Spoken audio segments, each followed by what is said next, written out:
What is up, everyone? Welcome to the Football Chatbox team selection tips for FPL Gameweek 23. My name is Ryan and welcome to the channel. If you're new, do hit that subscribe button because it does really help us, helps the channel to grow. We are currently 18 subscribers away from 100. So if you do consider this like very useful for you, and if you like the content that you see, do hit the subscribe button, hit that like button, and yeah, let's get into the video. Alright, now, so team selection tips, Game Week 23. First, let's look at how I went for Game Week 22. So I got 72 points for Game Week 22. We have a total points of 1,443, and I moved to an overall rank of 13,000 in the world. Now I'm just outside the top 10k, about 6 points outside the top 10k. So I'm trying to hit the top 10k. That's trying to get back into the top 10k for this season. So that's the goal. Obviously, really good week. Well, I was going to captain Bruno, but I saw the Ragnar news in terms of Ronaldo possibly going to be, he could feature, and then I kept the armband on Ronaldo, so that was a bit unlucky. But bought Bruno Fernandes in, 23 points, still can't complain. Cancelo and Trent doing really great as well. Michael Keane, oh my god, probably my worst move I've made this season. Bringing Michael Keane in. He got the own goal, -2 as well, not really great. Apart from that, De Gea was on for a really good score as well. But then Tony scored. They lost the clean sheet, so he went down to 8 points. He was on 15 points before that. Apart from that, no one else. Bowen continuously good form, getting the returns, which is pretty good. So that's how my Game Week 22 went. Really good game week overall. Green arrow to the top 13k right now. Hopefully we can get into the top 10k. That's the goal. But let's talk Game Week 23. Let's get into my team, and hopefully looking at this team, it can help you as well in terms of getting a few tips, getting a few ideas. We'll talk through it. But for Game Week 23, now at the time of recording, there is no confirmation yet with regards to Aston Villa's potential double game week. So I'm going to assume that they get a double game week so that this video doesn't become irrelevant in a few hours. So we're going to assume that they do get a double game week, and based on that, I will be playing a 3-4-3 if they do get a double game week. If they don't, I'll probably switch to a 3-5-2. But at the moment, it's a 3-4-3 if they do get a double game week. And in goal, I will be having David De Gea. He's playing against West Ham United. No change over there. I do have Foster as well, who is playing. Let's go back. He will be playing Norwich, but Watford haven't kept a clean sheet recently, so I'm not going to really touch Foster. I'm happy to keep him on the bench. De Gea, will he keep a clean sheet? Probably not. I don't like United also haven't been keeping clean sheets, but De Gea will get me save points, that's for sure, or at least most likely. So that's why I'm going to start with him. And I kind of like have a bit more faith in United's backline compared to Watford's backline, even though both haven't been keeping clean sheets. In defense, this is where one transfer is going to happen. I've got Cancelo and Trent, and Luca Digne will be the new person to come in. I'm taking out Alonso. Alonso will be going to Club World Cup. They're playing Spurs upcoming game week. Chelsea haven't kept a clean sheet. They've kept one clean sheet in the last 6 games, which is pretty bad for them. So that's why I'm going to get rid of Alonso, bring in Luca Digne. Now, this Luca Digne move will potentially be happening regardless of whether they get a double game week or not, because I think he is a good replacement for Alonso. Apart from Luca Digne, you could also, for y'all's teams, you could potentially look at Laporte.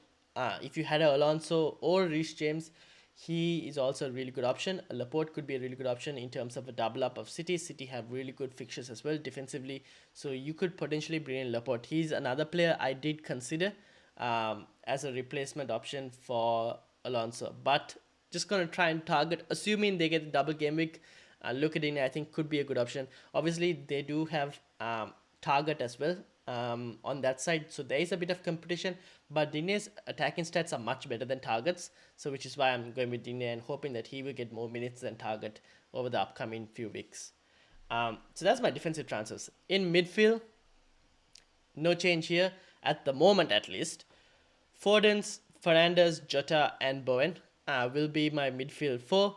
Um, Keeping Fernandes for now at least. But no one else. Like I think everyone here in this midfield is. I'm pretty confident in them kind of getting returns. Bowen will play playing United. He's on form. I think he could get a return. That's why I'm starting him as well. But yeah, pretty happy with this midfield. So happy to continue with it. But let me know. Do you have any questions with regards to the midfield? If you're looking to bring in anyone, there are a few players I can recommend for midfield. Rafinha. If Leeds do get a double, it's a big if, we don't know. If they do get a double, Rafinha is a really good shout. I wouldn't look at anyone else from Leeds, but Rafinha is a good shout. Coutinho could be a good option. Keep in mind though, Coutinho, I think he is going on international duty for Brazil, so it doesn't really help his case.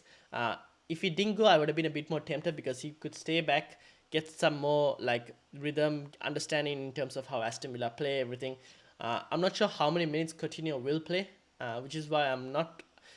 I am tempted by him because I know his pedigree and he kind of showed it against United in that like 15-minute cameo. So I am tempted by him, but at the moment I think I need to see a bit more from Coutinho before I can think of bringing him in. Um, so at the moment, those two could be options. Another good option for you would be Kevin De Bruyne. Now, if you have Kevin De Bruyne, I think he's a really strong captaincy candidate, and we'll talk about captaincy upcoming as well. But he could be a really good option as well because I think he's been on really good form, showing like his previous form in terms of an FPL asset as well, doing really well as well. Could be a good captaincy option if you have him. If Villa don't double, I could potentially do Fernandes to KDB. I want Fernandes for 1 week, it's fine. But in terms of a captaincy option, I don't really trust Fernandes in terms of a captaincy option at the moment. KDB, however, different ball game. They're playing Southampton, who haven't been defending properly, haven't been scoring anything. KDB on really good form, could be a good captaincy shot as well. But at the moment, this is the midfield as things stand. Now, forward line. This is where things can change depending on whether Villa get a double or not. If if Villa do get a double, Watkins will come in. Antonio will most likely be the player who goes out. I've been toying between Ronaldo and Antonio. I haven't decided yet. It's either one of them could be replaced to bring Watkins in. Dennis will stay against Norwich. I probably wouldn't captain him because, as we saw, they had a double game week. They didn't end up playing the double, but even then, the first game they couldn't. Dennis really didn't get any return, so I probably wouldn't captain Dennis because you can't really trust what team will turn up and what their form will be like. Watkins, if he does double, then I'll most likely bring him in. The question is, at the moment, I'm not really sure whether I want to bring him for Ronaldo or whether I want to bring him for Antonio. Ronaldo, I will be getting rid eventually because I need to try and fit Salah in, ideally for Game Week 24, if not latest Game Week 25. So Ronaldo will be going, but just the question is, do I get rid of him this week or do I get rid of him next week? So that's what I'm kind of like toying about. But right now, I'm on the Antonio to Watkins kind of like switch. All right, now captaincies. In terms of captaincies, if Watkins does double or Aston Villa do double, I will put the armband most likely on Watkins because of the 2 games, and the vice captain armband will most likely be on Trent Alexander-Arnold. Now, there are a few other good captaincy options as well. I usually do a captaincy video, but because of how late we have to wait to try and see whether Villa double or not, and all of that depends on the captaincy call this week is quite tough. So because of that, there is no captaincy video specifically, but I'm going to add it in this video. Now, Cancelo could be a really good captaincy option as well against Southampton. His attacking returns has been pretty good. Clean sheet is almost certainty because City are pretty strong defensively as well. The same can be applied to Trent, but Trent has a better attacking stat than Cancelo. Obviously, most of it is expected assist instead of expected goals, so keep that in mind for both of them. But Trent does have a better captaincy potential over Cancelo, and also Crystal Palace. Again, they're playing Crystal Palace, Liverpool, pretty strong defensively. So I think one of these two could be good captaincy options as well. Apart from that, like I mentioned before, Kevin De Bruyne, really good option as well. And if Villa don't double, I will be actually tempted to probably do something like this, where Antonio remains, Fernandes goes out, De Bruyne comes in, and I give the armband to De Bruyne. Vice captaincy still remains on Trent.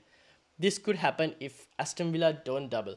Luka Digne as well, like I mentioned before, I will potentially bring him in because I need to get rid of Alonso either this game week or next game week. So most likely going to get rid of it this game week. But I'm really tempted with this. Now, apart from De Bruyne, Cancelo, and Trent, for a single game week, assuming Aston Villa don't double, another good option could be Rafinha, or I know Ronaldo hasn't been performing well, but I think he's still a decent option. Because of the fact that I think he will now be kind of like more desperate to try and get a few goals next game. He got subbed off early. He's probably going to take that frustration and change it into like maybe a determination to try and get goals, maybe, or even a goal or two against West Ham. West Ham are leaky in defense and they don't have fit centre backs as well, so we'll have to wait and see on that. If they don't, I think I do favor Ronaldo as well. Bruno also could be a good option with the recent formation change for United. He's been more involved in the play, so he could be a really good option as well. So those are my captaincy suggestions for you. Let me know in the comments who you are going to captain. Right now, if Villa do double, I think it's going to be on Watkins.